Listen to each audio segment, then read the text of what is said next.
Bon, bonjour, donc aujourd'hui on va changer la pile du bio du PC.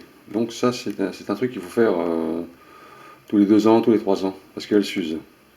Donc c'est une pile qui est installée à l'intérieur des PC, que ce soit des ordinateurs portables ou des PC fixes, il y a une pile, hein. C'est ce qui maintient euh, la mémoire de la carte mère pour brancher tous les périphériques. Périphériques c'est disque dur, etc., etc., quoi. Voilà, bon, je ne vous explique pas le reste. Donc, voilà. Alors, pour faire ça, c'est facile. Sur votre PC, vous avez un capot. Sur tous les PC, hein, c'est démontable. Donc, moi, sur le mien, il y a une vis à enlever. Donc, j'ai retiré la vis, elle est là. On enlève le capot. Voilà. Et comme vous pouvez voir, on a le bio ici. Alors, ne jamais toucher avec de la ferraille, hein, tous les circuits, hein.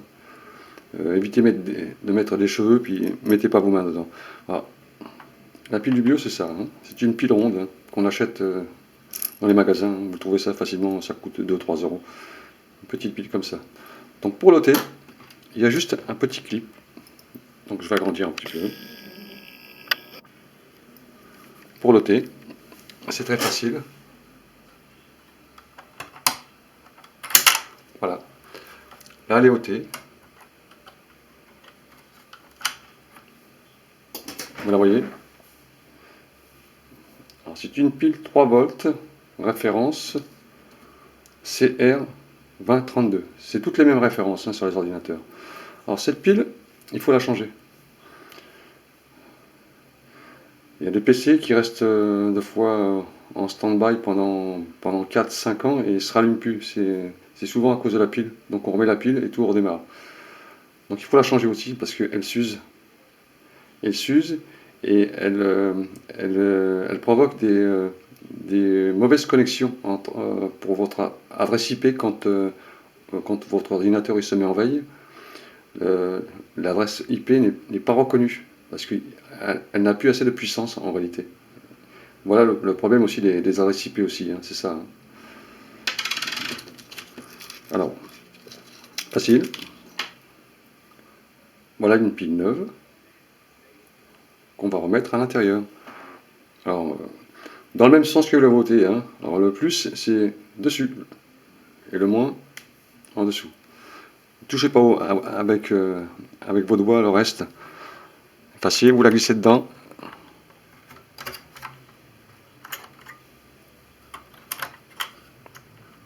Voilà. Après ça, vous remettez le capot. Alors pour le mien, c'est facile. Alors, avant de redémarrer votre ordinateur, mettez un petit coup d'aspirateur sur les ventilateurs.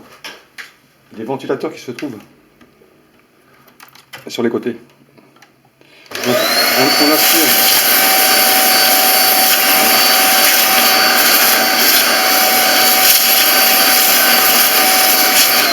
Voilà, petit coup d'aspirateur. Dépoussiérez tout le reste aussi si vous voulez. Alors moi, je l'ai déjà fait, mais c'est simplement pour vous expliquer. Sur les aérateurs, sur les côtés, il y a des aérateurs. Voilà, dépoussiérez tout ça. Voilà. Chaque côté, il y en a. Vous enlevez la poussière parce que ça fait chauffer votre processeur. Le processeur, c'est ce qui se trouve en dessous, là, un processeur. Quand ça chauffe, on entend du bruit. Oh, c'est ça, quand le ventilateur il fait du bruit comme ça, ça veut dire que le processeur, ou bien il est HS, ou alors il chauffe terriblement. Il faut remettre de la pâte thermique, on appelle ça de la pâte thermique, entre le processeur et le conduit, là, ici. Alors, quand vous avez fait ça, vous remettez votre capot. Je vais mettre en mode un peu plus large. Vous remettez votre capot. Alors, chaque PC a son capot, hein. Alors, le mien, c'est ça, hein. Alors, on met le capot, on fait glisser. Voilà. On met le capot. La petite vis juste derrière. Alors, ça, c'est très facile, hein, je vous explique, mais c'est même pas la peine en réalité. Mais c'est pour le redémarrage que je voudrais vous montrer.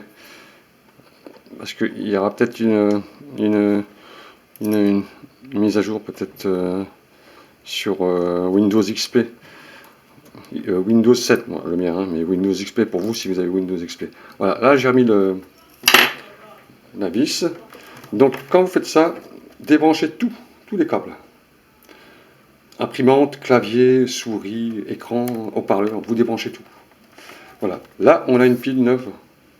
Ensuite, je vais couper la caméra, je vais rebrancher mes fils et je reprends dans 2 secondes. Alors voilà, j'ai tout rebranché, donc maintenant on va allumer l'ordinateur.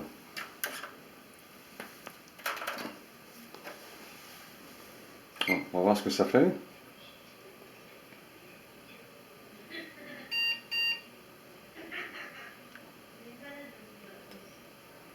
Allez, configure. BIOS, ok.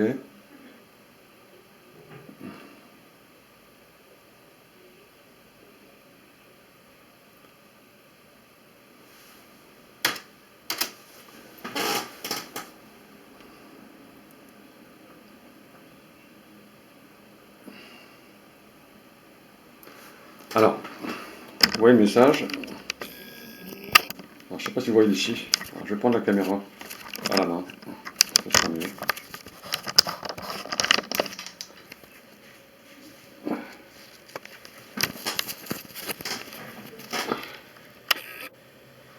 Voilà. Alors, il a configuré la carte mère. Donc, en bas, on voit presse F1 pour continuer. On appuie sur la touche F1 de son clavier. Hein. Bon, touche F1, vous savez où c'est. Voilà. F1, tout continue. Voilà, il configure. Voilà, c'est simple, hein, en fin de compte.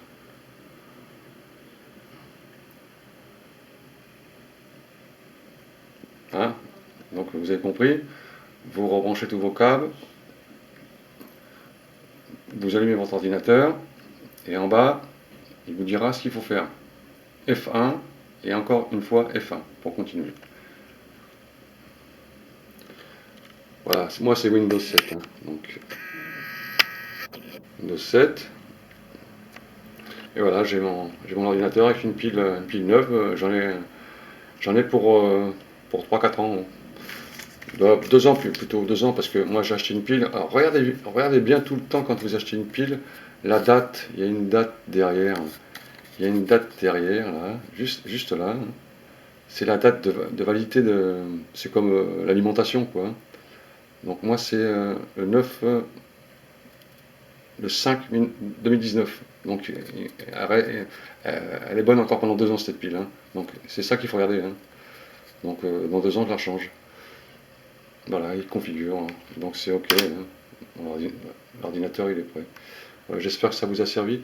Alors ça, quand vous avez des problèmes, vous savez quand l'ordinateur se met en veille pour économiser l'énergie, deux fois il ne récupère pas l'adresse IP. Et c'est souvent que c'est dû à la pile, parce qu'il n'y a pas assez de charge à l'intérieur pour garder l'adresse IP de reconnaissance. Donc à chaque fois, il faut réinitialiser le modem ou alors faire une mise à jour du pilote avec la carte mère dans le panneau configuration, dans les gestionnaires de périphériques. Donc c'est souvent dû à la pile. Voilà. Allez, peut-être à bientôt. Salut. Oui, j'avais oublié, hein, donc je vous ai dit salut, mais j'avais oublié. Surtout, la date et l'heure. Hein. Là, j'ai pas fait gaffe, mais de toute façon, je le savais. Alors, la date et l'heure, elle se met toujours à l'heure de la sortie de l'usine de l'ordinateur. Donc, il faut reconfigurer la date et l'heure. Donc, ou bien vous le faites à la main, dans la date et heure, ça vous savez, hein, c'est très simple. Ou alors, vous le faites automatiquement sur Internet. Ça va vous faire la recherche de la date. Voilà, changer la date, vous voyez, là, de changer la date. Faites une recherche automatique, vous le faites à la main. Alors moi je suis en 2011, donc il faut que je cherche jusqu'à maintenant, quoi, hein, date et heure. Bon, je rentre pas dans les détails, ça c'est simple. Vous remettez la date et l'heure, hein, dans les paramètres de réglage de la date et l'heure. Voilà, salut!